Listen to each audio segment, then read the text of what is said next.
Hello, my name is Carrie Brown and I'm with the Central Mississippi Regional Library System. Today I'm going to be reading to you chapters 8, 9, and 10 of A to Z Mysteries, The Talking T-Rex. Written by Ron Roy, illustrated by John Stephen Gurney, published by Random House, New York. Chapter 8. Dink set the flashlight on the floor and tied one end of the rope to the folding steps. Josh formed a loop in the other end, big enough for Ruth Rose to step in. He stood on the table and handed her the loop. "Are you sure you want to do this?" Dink asked. "It'll be easy," Ruth Rose said. "I climb down the rope ladder from my cousin's treehouse all the time." "We'll hold the rope till you're ready to go down," Josh said. He added, "Be careful of those teeth." "Okay, give me a minute." Ruth Rose's face disappeared. Some of the slack rope went with her. "All right," she yelled. "Just lower me real slow." The boys felt the rope tighten with Ruth Rose's weight. They let the rope slip slowly through their fingers. Dink felt the friction making his palms burn. Then the rope went totally slack. "Is she down?" Josh asked. They both heard someone banging on the door in Tyrone's side. "I'll be right back," Ruth Rose yelled.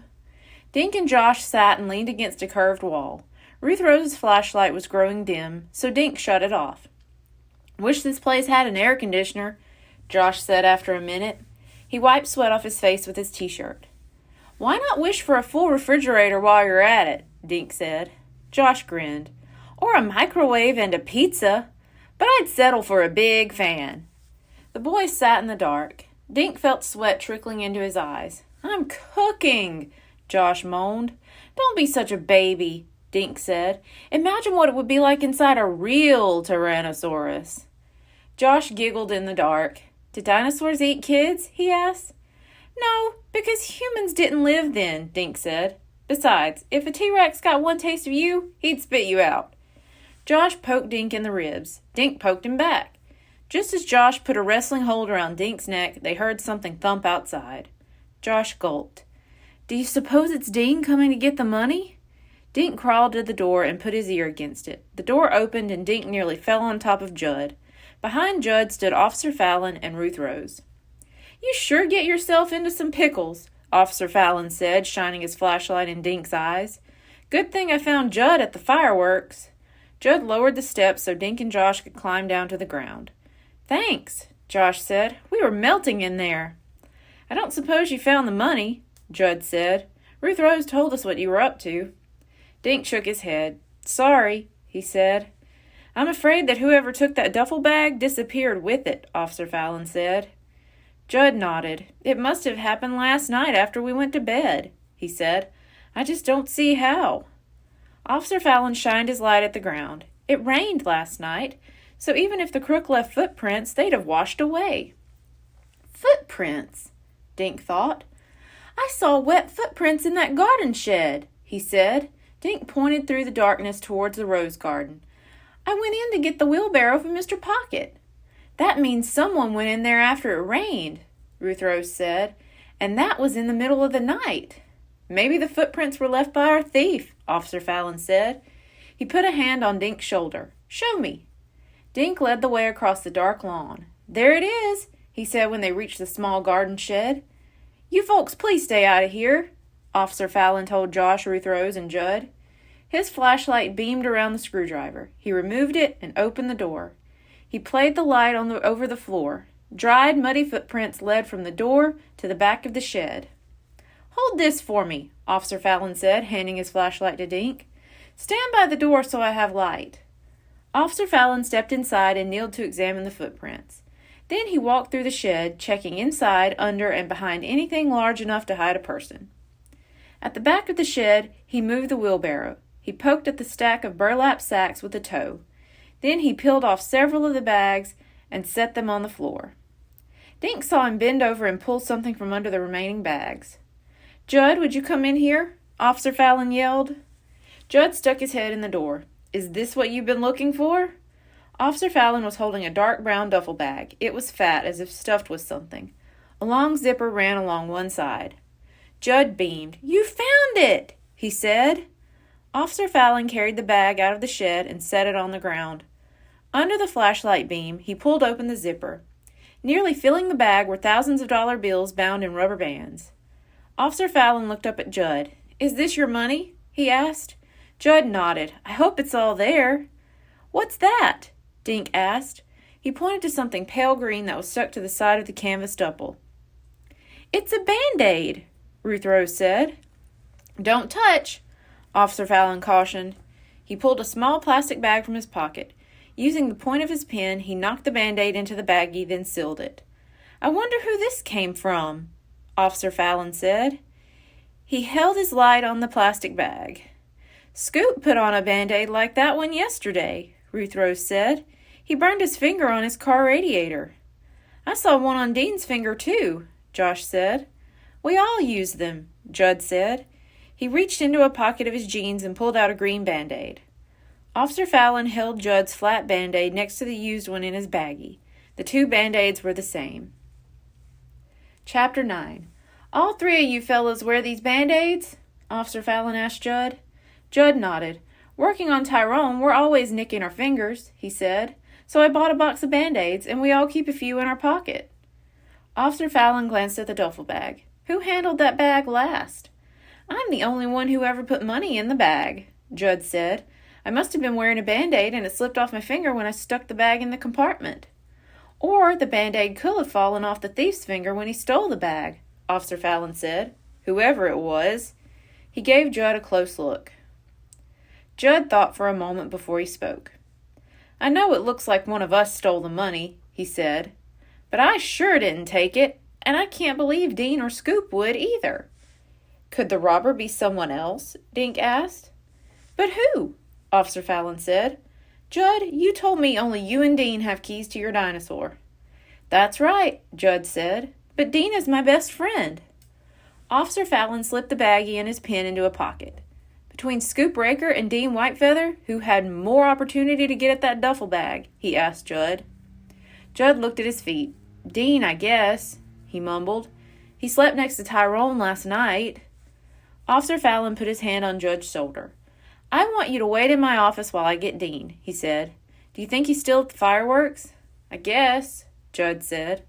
"Meanwhile, I'll put the money in our safe," Officer Fallon went on. "I'll see you at the station in a few minutes." Looking embarrassed, Judd turned and headed toward Main Street. In a few seconds, he had disappeared into the darkness. Officer Fallon looked at Dink, Josh, and Ruth Rose. "Your parents might be missing you by now," he said. "I'll take you back, okay?" Dink, Josh, and Ruth Rose followed Officer Fallon to his cruiser and climbed into the back seat. Officer Fallon drove them to Main Street. Colorful fireworks were still lighting the skies over the town swimming pool. Officer Fallon parked between the tennis courts and the baseball field. The kids watched him walk toward the baseball field fence. Then they went to find their parents. "There you are," Dink's mother said. "We thought you'd been abducted by aliens." Looking at his watch, Dink realized they'd been gone nearly half an hour. The kids sat where they could watch Officer Fallon. He walked over to Dean, and the two men stood talking for a minute. Then Officer Fallon led Dean to his cruiser. The car pulled onto Main Street and disappeared. "I can't believe Judd's friend robbed him," Ruth Rose said. Josh lay back on the grass. "I wonder what will happen to Tyrone now," he said. "I guess Judd and Scoop will hire someone to take Dean's place," Dink said. "Where is Scoop?" Ruth Rose asked. "Wasn't he by the fence with Dean?" Dink asked. "No," Josh said. "Only Dean was there. Maybe Scoop went back to the hotel. He said he didn't get much sleep last night because of the storm." Dink remembered the storm raging outside his window last night. He thought about Dean waking up in the rain and dashing for the truck. In his mind, he saw those muddy footprints on the shed floor. And that morning, Scoop's wet sneakers hanging from his car antenna. "Guys, I think everyone's wrong about Dean," Dink said suddenly. "I think Scoop stole the money, and I think he hid it in the garden shed." "But he didn't have a key," Josh said. "I think Scoop knew that Dean wouldn't sleep outside once it started to rain. Dean moved into the truck cab to stay dry, and that's when Scoop got inside Tyrone." "How? Scoop didn't have a key," Josh said again. "Somehow, Scoop must have taken Judd's key while Judd was asleep," Dink said. "Scoop stole the duffel bag, hid in the shed, and then ran to the hotel. He must have planned to return to the shed later to get the money." Suddenly, Ruth Rose gasped. "Maybe that's where Scoop is now." she said. "He could sneak away like we did."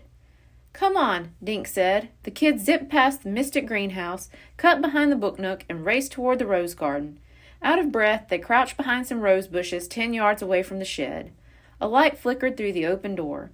"Someone's inside," Josh hissed. The 3 kids crept close enough to see inside the shed. They saw a dark-haired figure kneeling in front of the stack of burlap bags. When the man stood up, they knew it was Scoop Breaker. "What should we do?" Ruth Rose whispered. "The screwdriver is there," Josh said. "I'm going to lock him in." "No," Dink said. "Let's go get Officer Fallon." Josh shook his head. "Not enough time. When Scoop doesn't find the money, he'll take off." He started to crawl through the rose bushes toward the shed. "Ouch!" he yelled. "What happened?" whispered Ruth Rose. "Darn thorns!" Josh whispered back. Suddenly Scoop burst out of the shed. He turned his flashlight beam on Josh. Before anyone else could react, Scoop had grabbed Josh by the arm. "Okay, kid, what'd you do with the money?" he demanded. "You leave him alone," Ruth Rose cried as she and Dink sprinted to Josh's side. "Yes, leave him alone," a deeper voice said. Officer Fallon and Dean stepped out from behind the shed. Chapter 10. An hour later, the kids were lying on their sleeping bags in Dink's backyard. They were gazing up at the stars. "There's the Big Dipper," Josh said, sitting up. "I think I see Mars," Dink said. "There's a shooting star. Make a wish," Ruth Rose said. "I wish I could be the first woman president." "I wish Ruth Rose could become president and put me in charge of desserts," Josh said.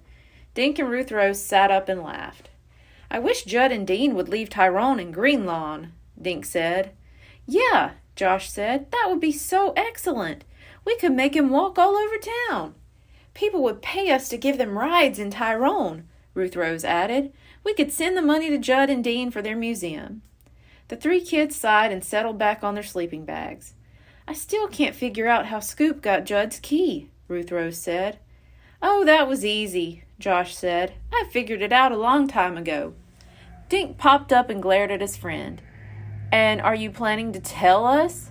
Josh let out a dramatic sigh. Scoop heard Dean say it was going to rain last night. He knew Dean would probably move inside somewhere to stay dry. I think that's when Scoop decided to steal the money. He waited till Judd was sound asleep, then took his key. "But how did Scoop get into Judd's room?" Dink asked. "He didn't have to," Josh said. "They slept in the same room." "Joshua, how do you know that?" Ruth Rose asked. Josh grinned. "Remember when Mr. Linkletter said hi to us at the fireworks? I heard him ask Judd and Scoop how their room was. Room, not rooms." "It's a good thing Officer Fallon showed up at the shed," Dink said. "I wonder how he knew Scoop would go there." "Dean might have convinced him," Josh said. "Dean must have figured the only way the crook could have gotten the key was by taking it from Judd during the night. And Dean knew Judd and Scoop shared a room." "Well, I hate to admit it," Dink said, "but you're pretty smart." "I know," Josh said, "but thanks anyway." "You're welcome," Dink said. "Maybe I'll put you in charge of the FBI when I'm president," Ruth Rose said. Josh yawned. "Nah, I'd rather be in charge of food." The 3 kids smiled in the dark. Then, as the stars twinkled above them, they slowly went to sleep. The end. Thank you. Goodbye.